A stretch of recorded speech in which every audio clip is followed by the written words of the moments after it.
हरे कृष्णा, राधे राधे। स्वागत है आप सभी का गोविंद भजन चैनल पर। आज के इस वीडियो में हम सुनेंगे बृहस्पतिवार की व्रत कथा। तो चलिए कथा शुरू करते हैं। प्राचीन समय की बात है। एक नगर में बड़ा व्यापारी रहता था। वह जहाजों में माल लदवाकर दूसरे देशों में भेजा करता था। वह जिस प्रकार अधिक धन कमाता था उसी प्रकार दिल खोलकर दान भी करता था। परंतु उसकी पत्नी अत्यंत कंजूस थी। वह किसी को एक दमड़ी भी देने नहीं देती थी। एक बार सेठ जब दूसरे देश में व्यापार करने गया तो पीछे से बृहस्पति देव ने साधु वेश में उसकी पत्नी से भिक्षा मांगी। व्यापारी की पत्नी बृहस्पति देव से बोली, हे साधु महाराज, मैं इस दान पुण्य से तंग आ गई हूँ। आप कोई ऐसा उपाय बताए जिससे मेरा सारा धन नष्ट हो जाए और मैं आराम से रह सकूं। मैं ये धन दान धर्म में लुटता हुआ नहीं देख सकती। बृहस्पति देव ने कहा, देवी तुम बड़ी विचित्र हो। संतान और धन से क्या कोई दुखी होता है? अगर अधिक धन है तो इसे शुभ कार्यों में लगाओ। कुंवारी कन्याओं का विवाह करवाओ, विद्यालय और बाग बगीचों का निर्माण करवाओ। ऐसे पुण्य कार्य करने से तुम्हारा लोक और परलोक सार्थक हो जाएगा। परंतु साधु के इन बातों से व्यापारी की पत्नी को खुशी नहीं हुई। उसने कहा, मुझे ऐसी धन की आवश्यकता नहीं है जिसे मैं दान में दूं। तब बृहस्पति देव बोले, यदि तुम्हारी यही इच्छा है तो तुम एक उपाय करना। शाम बृहस्पतिवार घर को गोबर से लीपना, अपने केशों को पीली मिट्टी से धोना, केशों को धोते समय स्नान करना, व्यापारी से कहना हजामत बनवाए, भोजन में मांस मदिरा खाना, अपने घर में कपड़े धोना। ऐसा करने से तुम्हारा सारा धन नष्ट हो जाएगा। इतना कहकर बृहस्पति देव अंतर्ध्यान हो गए। व्यापारी की पत्नी ने बृहस्पति देव के कहे अनुसार 7 बृहस्पतिवार तक वैसा ही करने का निश्चय किया।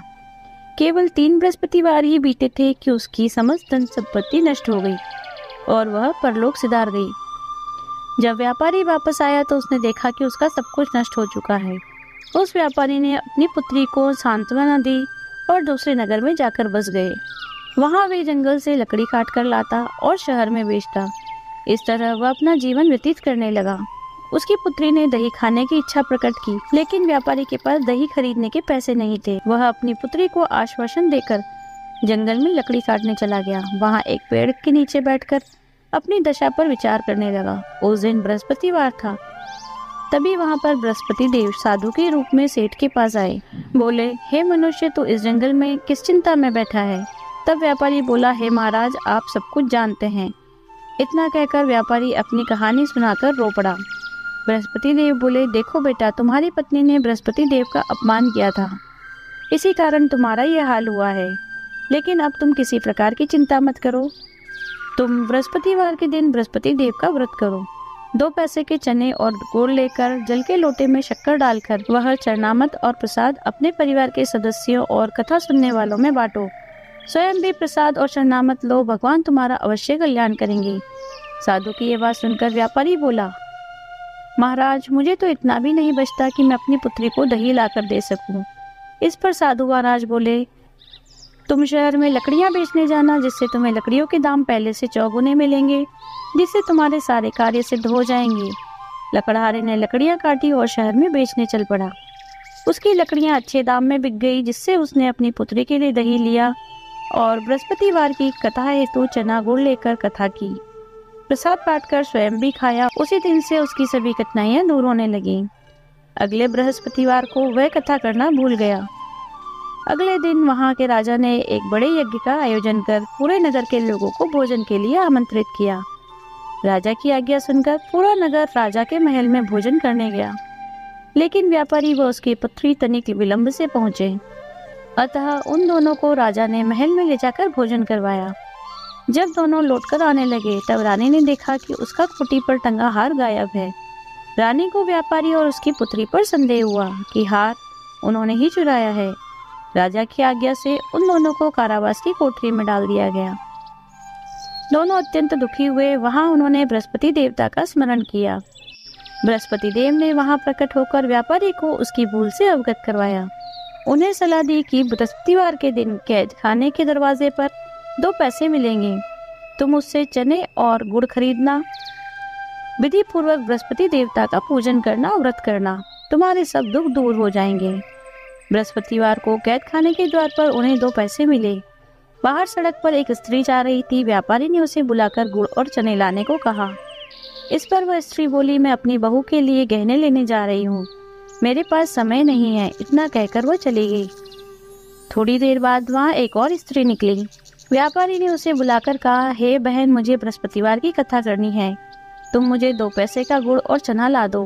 बृहस्पति देव का नाम सुनकर वह स्त्री बोली, भाई मैं तुम्हें अभी गुड़ चना ला कर देती हूँ। वैसे तो मेरा इकलौता पुत्र मर गया है, मैं उसके लिए कफन लेने जा रही थी, लेकिन मैं पहले तुम्हारा काम करूंगी।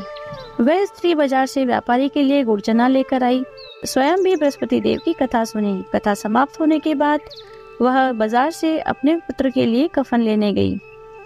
घर पर लोग उसके पुत्र की लाश को शमशान ले जाने की तैयारी कर रहे थे। स्त्री बोली, मुझे अपने लड़के का मुख देख लेने दो। अपने पुत्र का मुख देखकर उस स्त्री ने उसके मुख में प्रसाद और चरणामृत डाला। प्रसाद और चरणामृत के प्रभाव से वह पुनर्जीवित हो गया।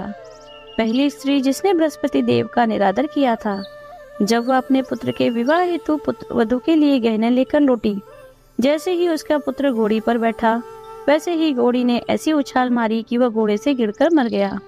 यह देखकर स्त्री रो रो कर बृहस्पति देव से क्षमा याचना करने लगी।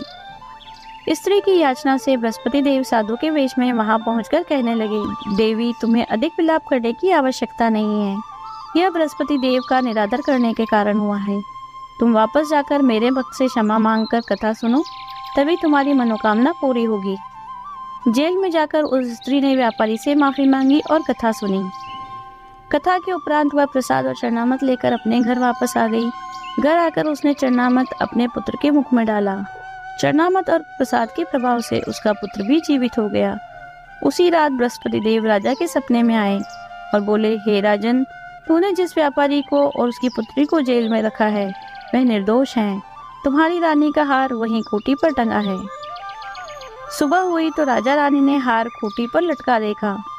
राजा ने उस व्यापारी और उसकी पुत्री को कैद से मुक्त कर दिया, उन्हें बहुत सा धन देकर विदा किया। उसकी पुत्री का विवाह भी ऊंचे कुल में करवा दिया, दहेज में हीरे जवाहरात दिए। इस तरह जो कोई भी मनुष्य बृहस्पति देव की कथा करता है, उनका पूजन करता है, भगवान बृहस्पति देव उनकी सभी मनोकामनाएं पूर्ण करते हैं। हे बृहस्पति देव, इस कहानी को कहने वाले, सुनने वाले, होकारा भरने वाले सभी की मनोकामनाएं पूर्ण करना। बोलिए बृहस्पति देव की जय। यदि आपको वीडियो अच्छी लगी हो तो लाइक कीजिए, शेयर कीजिए, कमेंट कीजिए। यदि आप चैनल पर नए हैं तो चैनल को सब्सक्राइब कीजिए, बेल आइकन को प्रेस कर दीजिए, जिससे नए वीडियोस की नोटिफिकेशन आपको तुरंत मिल जाए। मिलते हैं अगले वीडियो में। हरे कृष्णा, राधे राधे।